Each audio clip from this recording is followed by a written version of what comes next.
George Washington was retaking New Jersey, a 54-year-old British general was making a confident boast. One conclusive blow, and within a year, I shall return from America victorious. General John Burgoyne. He backed his wager with a 50-guinea bet, 4 years' pay for a British enlisted man. Burgoyne, thought to be illegitimate and known to be ambitious, was seeking his place in British history. His plan relied on the time-honored strategy of divide and conquer. His troops would march down the Hudson River from Canada to Albany. To cut off troublemaking New England from her less rebellious neighbors, he would secure a chain of forts from the St. Lawrence all the way to the Atlantic. Burgoyne's first move in the summer of 1777 was to dispatch a diversionary force through the Mohawk Valley, home of the Iroquois Confederacy, Britain's Indian allies on the frontier.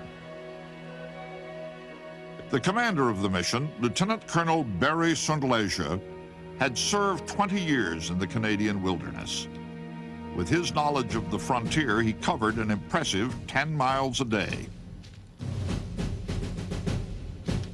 On August 2nd, he arrived at Fort Schuyler, the key to the Mohawk Valley. St. Leger had been told that Fort Schuyler was in disrepair and would be easy to take.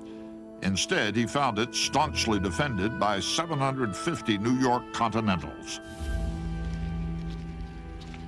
Rather than launch an attack, St. Leger decided to mount a siege.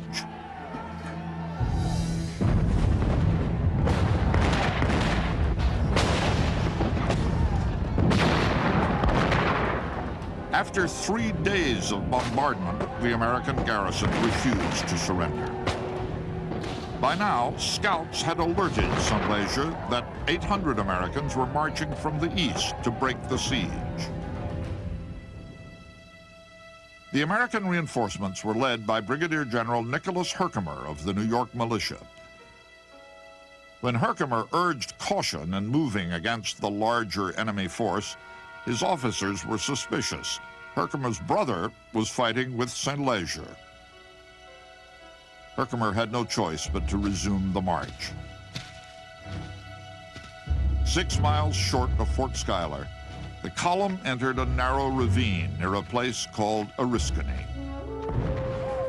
The woods above them exploded as 400 of St. Leger's Indian allies opened fire. In the initial ambush, General Herkimer is badly wounded, but he orders himself carried over and propped up against a tree, pulls out his pipe, and starts calmly puffing away while giving orders to his people.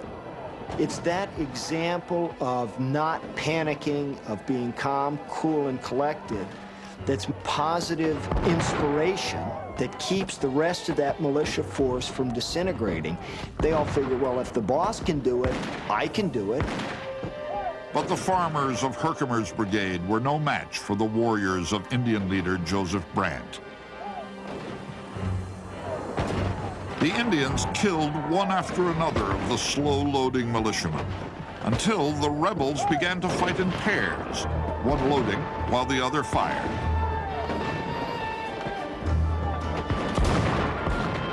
One of the things that maybe is deceptive about the Battle of Oriskany leads to its reputation for it being a very bitter and bloody fight is that it was done at extremely close range, rather than the number of killed and wounded that were involved.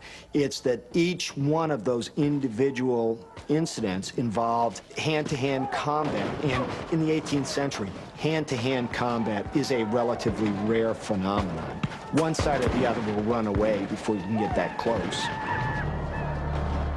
When it was over, 160 Americans were dead. Herkimer himself later bled to death after a surgeon ineptly amputated his leg.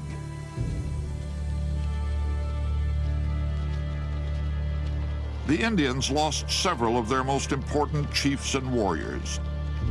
When they returned to their camp, they discovered that the rebels from Fort Schuyler had plundered it.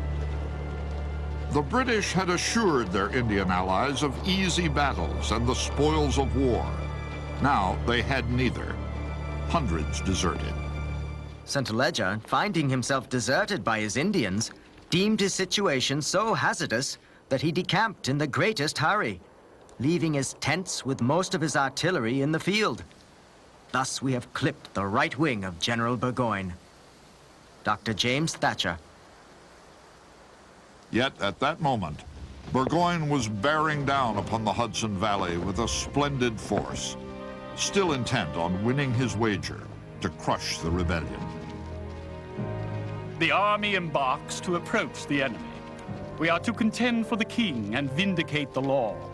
This army must not retreat.